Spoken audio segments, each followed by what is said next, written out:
क्या कसूर है? तेरी वजह से मेरे बच्चे ऐसी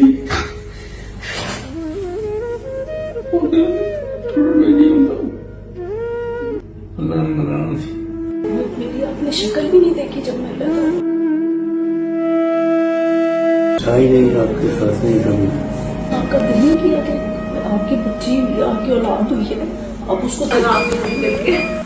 कभी सोचा नहीं था कि ऐसा होगा, मगर जिंदगी से वक्त गुजर गया।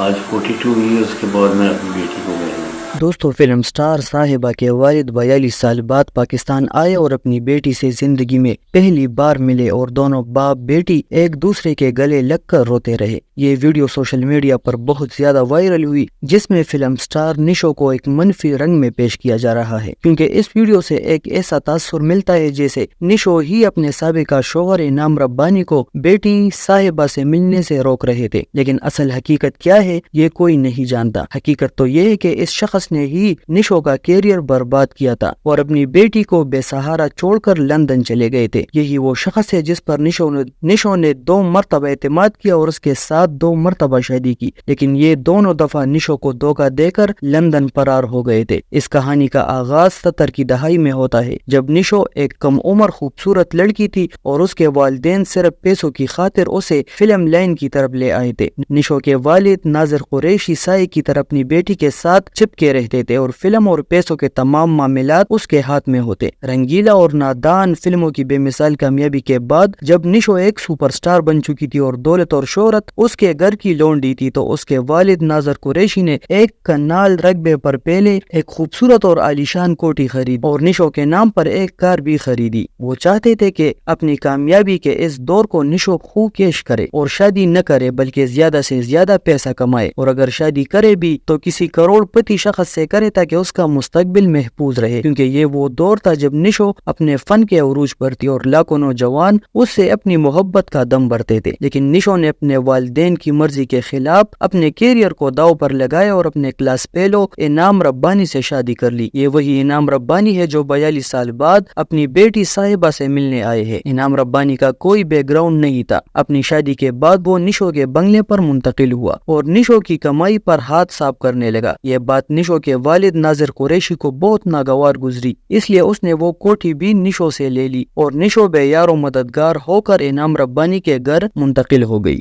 शादी के बाद उसका कैरियर बर्बाद हुआ और उस पर सितम यह कि इनाम रब्बानी ने निशो से मुतालबा किया कि वो फिल्म साजों से कहे कि वो सिर्फ उन फिल्मों में काम करेगी जिसमें मरकजी किरदार उसका शौहर इनाम रब्बानी अदा करे। फिल्म साज इस गुमनाम लड़के पर अपने लाखों रुपए क्यों दाव पर लगाते, जबकि दूसरी तरफ फिल्म इंडस्ट्री में सुपरस्टार्स की एक कैप मौजूद थी। इसलिए निशो को भी काम मिलना बंद हो गया और उसका शानदार कैरियर शौहर की खातिर बर्बाद होकर रह गया। जब निशो बेयारो मददगार हो और बेरोजगार हुई तो शौहर ने लड़ाई झगड़े शुरू कर दिए। इस दौरान उनकी बेटी मदीहा पैदा हो गई जो बाद में साहिबा के नाम से मशहूर हुई, और इस दौरान इनाम रब्बानी निशो और अपनी मासूम बच्ची को बेयारो मददगार छोड़कर लंदन सुधार गए। निशो ने वालिदैन का घर तो पहले ही छोड़ रखा था, ऊपर से माँ बनी तो उसका कैरियर भी दाव पर लग गया और उसने मजबूरी में तस्लीम पाजली से शादी कर ली, जो कि एक मशहूर शायर और नगमा निगार थे। उनसे निशो की एक बेटी आयशा भी पैदा हुई। तस्लीम पाजली दिल के मरीज थे और 1984 में बड़ी जवानी में वफात पा गए और निशो ने एक बहादुर माँ बनकर बच्चों की परवरिश की। अब वो माँ थी, जवानी डल चुकी थी, इसलिए फिल्मों में सानवी किरदारों में नजर आने लगी। इस दौरान इनाम रब्बानी एक बार फिर लंदन से वापस आए और अपनी बेटी से मिलने के बहाने निशो को एक बार फिर वर्गलाया और निशो से दोबारा शादी कर ली और कुछ अरसे बाद दोबारा बीवी और बेटी को तनहा छोड़कर वापस बर्तानिया चले गए। इसके बाद निशो ने चौथी बार जमाल पाशा नामी शख्स से शादी की। निशो ने इनाम रब्बानी की बेटी साहिबा की बेहतरीन तरबियत की और उसे पाकिस्तान फिल्म इंडस्ट्री की टॉप हीरोइन बनाया। फिर उसकी शादी अफजल खान यानी जान रेम्बो से की, जो कि आज एक खुशगवार जिंदगी गुजार रहे हैं। दोस्तों, ये है असल कहानी, जिसके बाद आप खुद फैसला कर सकते हैं